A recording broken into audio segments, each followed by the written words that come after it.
Guys, masih inget gak sama cerita gue kemarin waktu gagal doorstop Prabowo? Mbak, gue gak jadi doorstop nih, maaf mbak.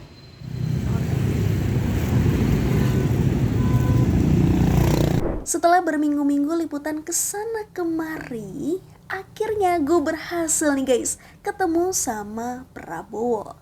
Nah, jadi gini ceritanya.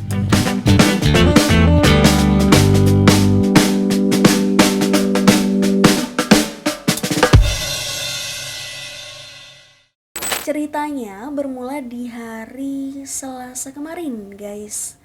Jadi sebenarnya di hari itu gue awalnya gak disuruh pantau agenda Prabowo. Jadi gue disuruh pantau acara diskusi yang diselenggarain sama ICW alias Indonesia Corruption Watch. Nah sebenarnya di hari itu tuh gue dititipin untuk doorstop Arsul Sani. Tapi Arsul Saninya nggak bisa datang secara langsung alias online atau Zoom doang. Yang partai yang besar pasti tahu juga lah ya. Banyak kegiatan-kegiatan itu ya. Ya dari situ pupus lah guys harapan gue. Soalnya hari itu gue dititipin untuk doorstop Arsul Sani soal tanggapan P3 ketika PDIP itu bilang gitu, silakan deh P3 cabut dari koalisi. Itu momennya tuh gak lama setelah PAN sama Golkar tuh deklarasi dukung Prabowo Capres. Gue lapor dong ke korlip gue chat kayak, mas ini gimana ya Arsul Saninya cuma bisa datang secara online, terus gimana gitu. Waktu itu gue tetap disuruh untuk pantau diskusinya sih, dan sampai akhirnya tiba-tiba ada info penetapan tersangka high profile di Kejagung. Jadi Bang Ilham, temen kantor gue, VJ lain yang harusnya pantau Prabowo, disuruhlah geser ke Kejagung, dan gue yang disuruh geser pantau agenda Prabowo. By the way, agendanya ini acara peresmian rumah pemenangan Prabowo jam 16.30 gitu lah guys. Karena lokasinya gak begitu jauh dari tempat diskusi, jadi gue ya tenang-tenang aja guys. Toh itu cuma dari Cikini ke Gondang dia. Semua ku jadi begini gara-gara salah yang benar dari Cikini ke Menteng. Nah karena gue pikir itu juga deket gitu jaraknya, jadi gue mikir ya udahlah mepet-mepet aja nggak apa-apa. Ya jadi sekitar jam 16:05 deh gue tuh baru berangkat, jadi cabut dari tempat ngopi di daerah Cikini itu menuju ke rumah pemenangan Prabowo. Taunya sampai di sana udah begini guys kondisinya. Dari mana Pak? Belum tahu.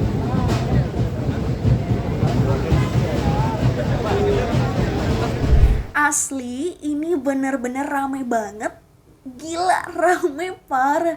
Udah kayak mau meet and greet sama idol K-pop. Sumpah 11-12. Asli deh.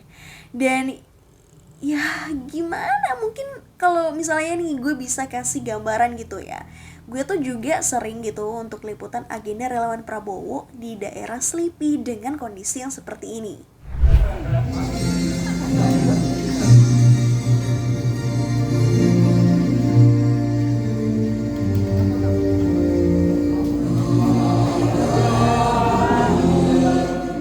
Nah tapi yang kemarin di Menteng itu beda banget guys, beda, dan jujur awalnya tuh gue shock gitu loh.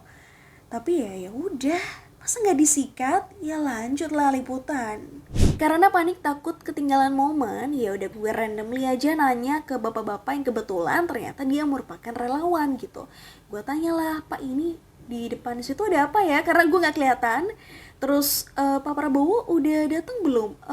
Naik apa ya Pak Prabowo-nya? Pakai baju apa ya? Bapak suka Ronaldo atau Messi? Enggak, pokoknya saking gugupnya aja deh, pokoknya panik, gugup, semua campur aduk gitu. Ternyata orang-orang di depan itu pada ngumpul pengen nyambut Pak Prabowo, dan di sana itu udah rame banget deh sama juga relawan dan tokoh-tokoh penting Kayak ketua harian rumah pemenangan relawan ini ada Immanuel Ebenezer dan juga jubirnya Deddy Mulyadi. Iya, by the way kalian nggak salah dengar, ini Immanuel Ebenezer yang dulu sempat jadi eh, ketua atau ya tim relawan Ganjar Pranowo atau GP Mania gitu deh. Ya politik, ya begitulah politik of politik. Anyway, nggak lama kemudian datanglah Prabowo.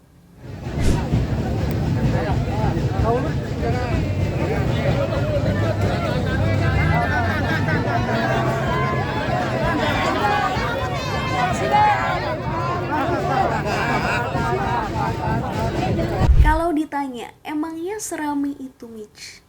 Iya, ramai parah guys. Dan FYI, mungkin buat kalian yang nggak tahu gitu, badan gue tuh tergolong lumayan pendek. Ya pendek lah kita sebutnya ya. Jadi dalam posisi seperti itu gue cuma bisa ya udah mengandalkan tripod dan peralatan kantor gue gitu. Jadi kalau gue boleh tunjukin ya simulasinya. Jadi tuh HP-nya di sini gitu kan. Terus gue angkat nih tinggi-tinggi dan gue julurin aja, dan gue nggak bisa lihat apa sih yang direkam sama HP ini. Gue nggak bisa lihat karena crowdednya, karena gue pendek juga. Semua tuh campur aduk jadi satu. Anyway, singkat cerita gue berhasil tuh masuk ke dalam. Dan sebenarnya ya memang karena acaranya di dalam, dan juga sebenarnya awak media doang gitu yang boleh untuk masuk ke dalam untuk liputan gitu. Tapi gue juga nggak bisa memungkiri gitu, banyak juga relawan yang lolos masuk ke dalam karena juga pengen tahu, kepo, pengen lihat prosesnya juga tuh kayak gimana di dalam. Jadi sebagai risikonya ya harus berjibaku, desek-desekan sama relawan. Bahkan ada momen dimana gue gak bisa sama sekali pantau untuk liputan acaranya kayak gimana.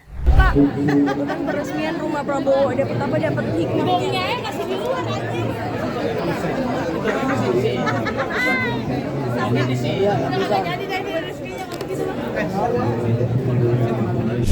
Setelah berdesak-desakan dan terkena sikut relawan dan juga wartawan lainnya, akhirnya gue berhasil mengamankan visual waktu Prabowo lagi kasih sambutan. Dan ya, dalam kondisi seperti ini lagi-lagi gue cuma bisa mengandalkan tripod gue. Again, tripod save my life. Saya mohon, kalau Anda cinta sama saya, kalau Anda dukung saya, jangan sekali-sekali berbuat yang negatif terhadap siapapun. Singkat cerita, setelah sambutan akhirnya Pak Prabowo ini agak keluar gitu, menepi untuk pukul gong. Nah, gong ini dari relawan ya sebagai simbolis saja gitu bahwa memang rumah pemenangan relawan Prabowo ini udah diresmiin gitu.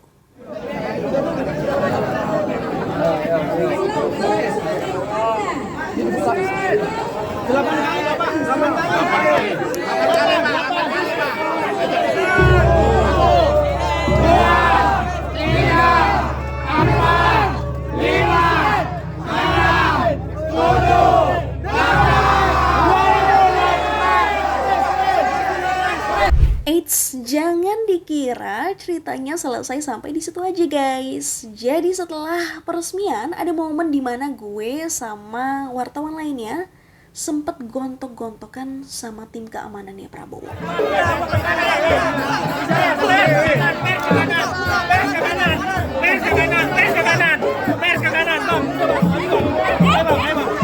Di situ jujur gue ngamanin gambar sambil pegangan tangan sama temen gue yang kebetulan juga cewek wartawan lainnya. Karena ya udah sesama cewek dan kita takut satu sama lain kenapa-napa, jadi itu yang bisa gue andalin gitu. Dan ya memang gitu, dalam kondisi ini gue juga sebagai jurnalis perempuan harus lebih waspada juga ya guys ya, karena kita nggak tahu kan apa yang akan terjadi. Mungkin ada pelecehan, kekerasan yang bakal terjadi ya. Intinya di momen itu gue udah siap teriak aja kalau misalnya terjadi sesuatu ke gue atau teman gue mau teriak aja. Ya gitu, back to story. Setelah gontok-gontokan itu, tiba-tiba Prabowo muncul lah dari rooftop mobilnya itu. Dan ya udah, istilahnya apa ya, diarak kali ya, diarak sama relawannya keluar dari rumah relawan itu. ya sambil jabat tangan, sambil ada yang ngasih surat hadiah gitu, intinya dimasukin ke dalam mobil sambil juga Prabowo kasih hormat kepada para relawan.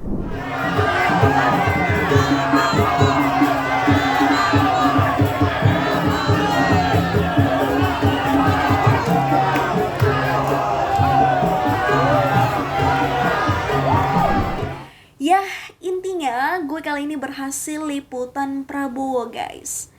Meskipun crowdnya parah dan gue hampir jadi ayam geprek sambal hijau. Gak apa-apa tapi seru aja sih. Dan yang pasti dalam liputan kayak gini harus lebih waspada dan juga hati-hati ya. Termasuk ke barang bawaan, peralatan liputan, sampai ke diri kita sendiri. Nah, sekian cerita lapangan dari gue kali ini dan sampai jumpa di video berikutnya ya. Dadah!